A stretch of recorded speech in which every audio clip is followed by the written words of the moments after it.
Olá, tudo bem? Aqui é a Rádio Brasil FM trazendo tudo sobre a história do Brasil. O assunto de hoje é sobre a derrocada do regime oligárquico e a ascensão de Vargas à presidência da República com a Revolução de 1930. Espero que vocês gostem da nossa viagem. Um grande abraço.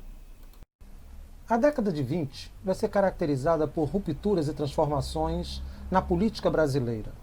Os acordos firmados entre as oligarquias desde o século XIX, do final do século XIX, ou seja, do início da República, começam a enfrentar resistência por parte de outras oligarquias e principalmente por aqueles que proclamaram a República, ou seja, os setores médios urbanos e os militares. É claro que as oligarquias também participaram disso, mas esses outros dois primeiros, como eu falei, os militares e os setores médios urbanos começaram a manifestar um grande descontentamento em relação aos rumos tomados pela República Brasileira.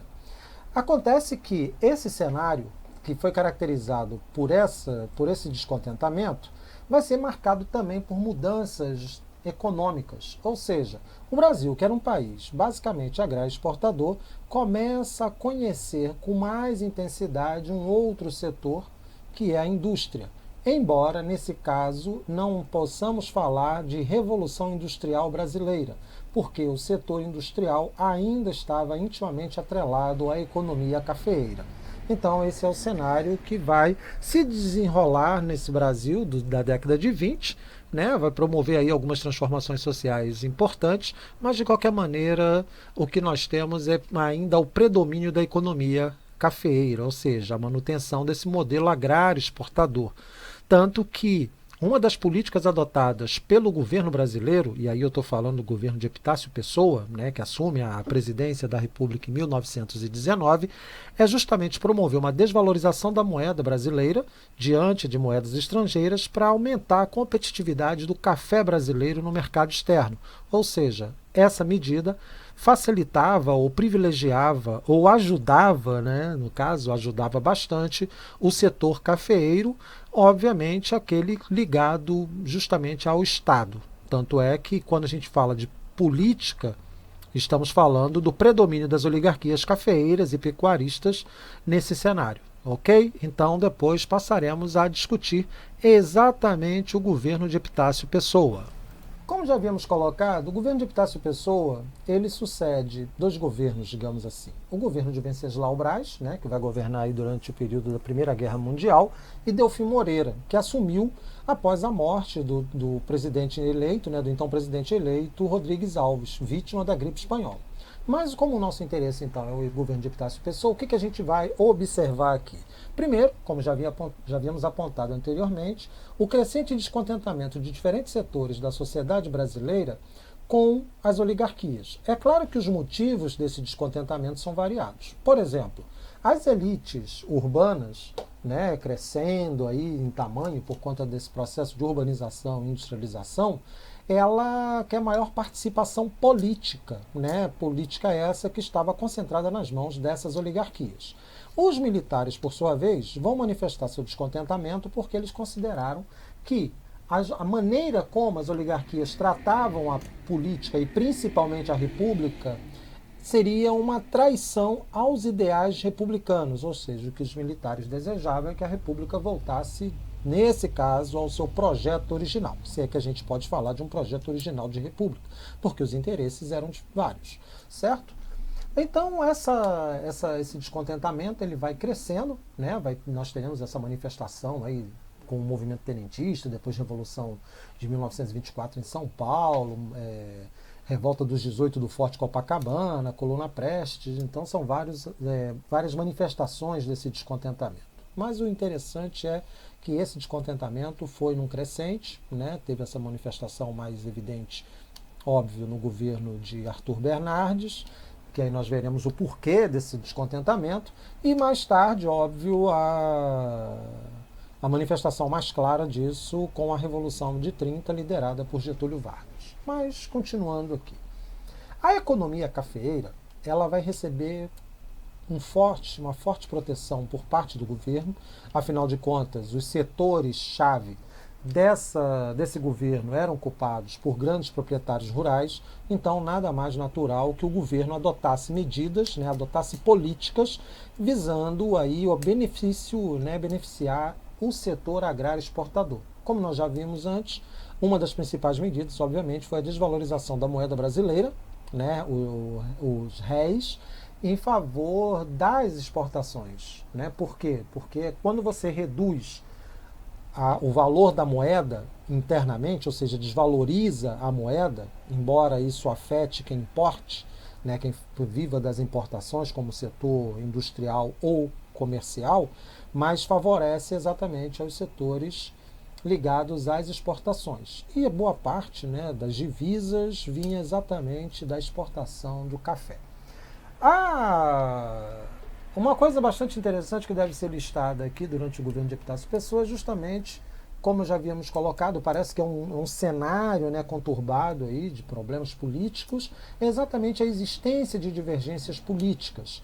E aí, as oligarquias, curiosamente, e aí vocês têm que entender isso, as oligarquias não formam um bloco monolítico, elas se dividiram. Né? Uma parte apoiaria a indicação de Arthur Bernardes, um representante de São Paulo para a presidência da República, né? Ao passo que outros setores apoiavam o retorno de Nilo Peçanha para a presidência. É claro que os setores ligados à candidatura de Nilo Peçanha são exatamente aqueles que faziam oposição ao governo de Epitácio Pessoa e não queriam a ascensão à presidência da República de Arthur Bernardes. Mas, de qualquer maneira, houve uma ofensiva, né, por parte dos militares. Quando eu falo ofensiva, é o aumento, né, o acirramento das críticas ao governo oligárquico, que nós veremos mais tarde o porquê. Né? Não digo nem o porquê dessas manifestações de descontentamento, mas sim os desdobramentos dessas manifestações, tá bom? Aí a gente passa para o momento seguinte, que é justamente a ocorrência do movimento tenentista e a revolta dos 18 do Forte Copacabana. Esses dois movimentos, que representam aí as dissidências, né, dos militares, eles são importantes no quadro geral da política brasileira por uma única razão. Né? São eventos distintos, mais ou menos. Um vem quase praticamente na sequência do outro. Mas é que expõe uma fratura interna da política brasileira. Como eu já havia posto para vocês, os tenentes, né, então são esses oficiais os mais jovens do Exército Brasileiro, eles eles entendiam que a República Oligárquica funcionava tão somente para atender aos interesses dessas oligarquias. Então é uma queixa comum dos militares desde muito tempo, né? E esse movimento ele vai ter uma ampla participação desses oficiais. É claro que os oficiais mais graduados, né, então capitães, coronéis, generais, eles não vão participar desse movimento por entender que seria uma quebra da hierarquia. Mas o mais interessante nisso tudo não é apenas o desfecho do movimento, que ele não consegue alcançar os seus objetivos, mas exatamente listar os participantes desse movimento. Né? Alguns deles, por exemplo, participaram ativamente da Revolução de 30, né, ou da ação política em 1930, que depois o governo de Washington Luiz impediu, por exemplo, a posse de Júlio Prestes como presidente da República. Certo? Então os tenentes vão ter uma participação bastante significativa no processo político.